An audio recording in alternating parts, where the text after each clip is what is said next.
So we are 5 days away. Oh my goodness! Just bashed my.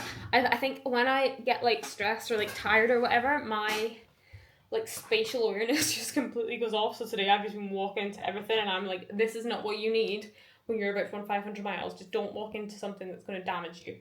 Um, like I tend to bounce off like door frames and things, and I definitely think it's something to do with spatial awareness and ADHD. The more I read into that, I'm like, this all makes like my childhood makes so much sense. I just used to walk into everything, or like, yeah. There was one time I like went to jump over a chair, misjudged the chair where my body was in the chair, and broke my big toe. Like I was just so accident prone. Anyway, so that was a side note. There we go, ADHD for you. I'm like, oh, it's a side note. Today's been good, busy, slightly overwhelming, but good. Started off with my final meeting with my sleep queen. We had a really good chat. Just stuff. Not necessarily sleep. We did talk about sleep. And we spoke about like what I'm hopefully gonna do the night before, blah blah blah. Yeah, she's been such a support to me throughout this. So we just like spoke a little bit about sleep, but also just in general. And we also have some good like random chat as well, so that was good. And then I went my run. I had an hour today, which was in zone one, and my heart rate was just not playing ball, so that was really annoying. And I was getting more stressed as I was going.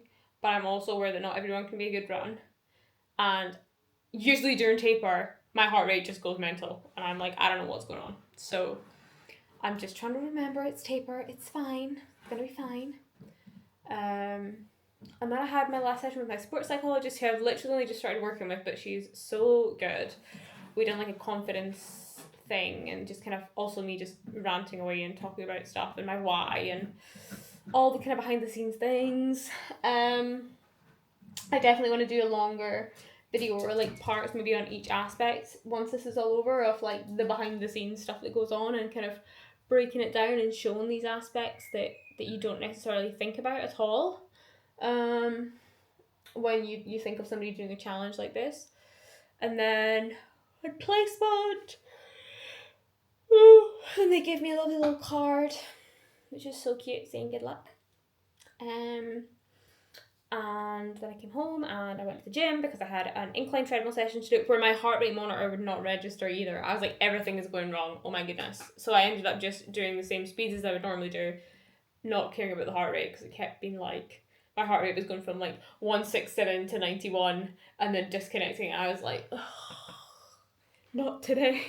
Why? And yeah, so, and then I had my final, well, I meant to have one more sauna, but I might treat myself and just have a bath tomorrow. So, woohoo! Sauna is complete. I went to Asda to buy Sudocrem because, chafing, might need some Sudocrem.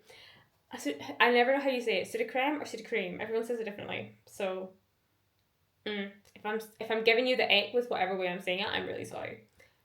It was for a small tub, $3.50 in Asda. For a big tub, it was £13. I was like, geez, Sudocrem has gone up in price. Oh, I'm tired. And I came home and I submitted my essay. Team, woohoo, woohoo! Essay's done. So I literally just have 2 more placement clients to go, and then uni can be closed till after the North Coast. I still have obviously placement to do, and I have another portfolio to go, and I have other stuff. But after I see my 2 clients, I've got one Saturday, one Sunday, it'll be done before the North Coast. Yes.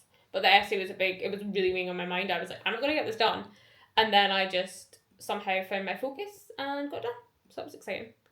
Really chuffed with that.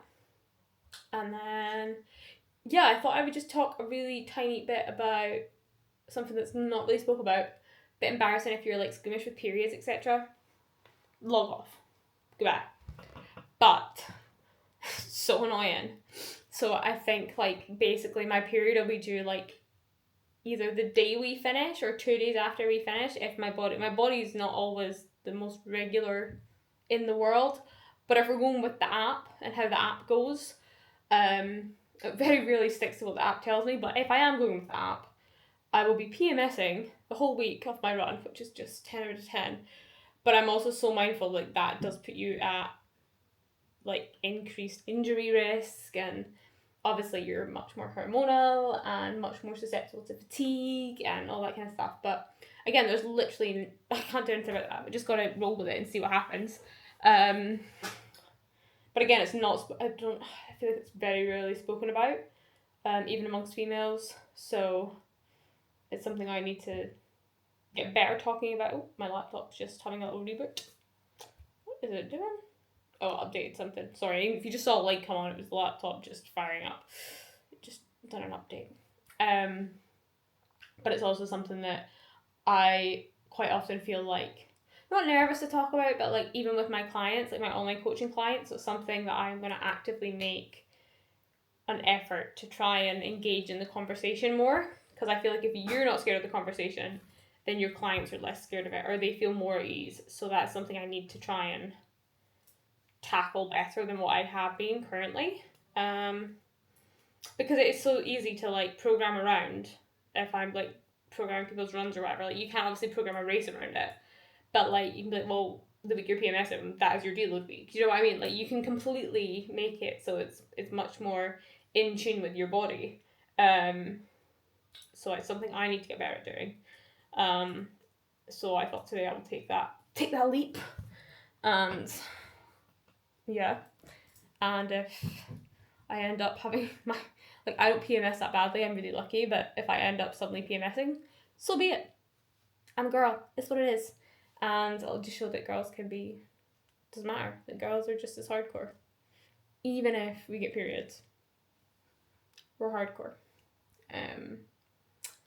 Yes, there will be much more to come on the gender talk after this is done, I do believe. But right now I don't want to rock any boats, so I'm just closing this because the cat's coming up. I am going to go before I rock the boat, and I will check in tomorrow.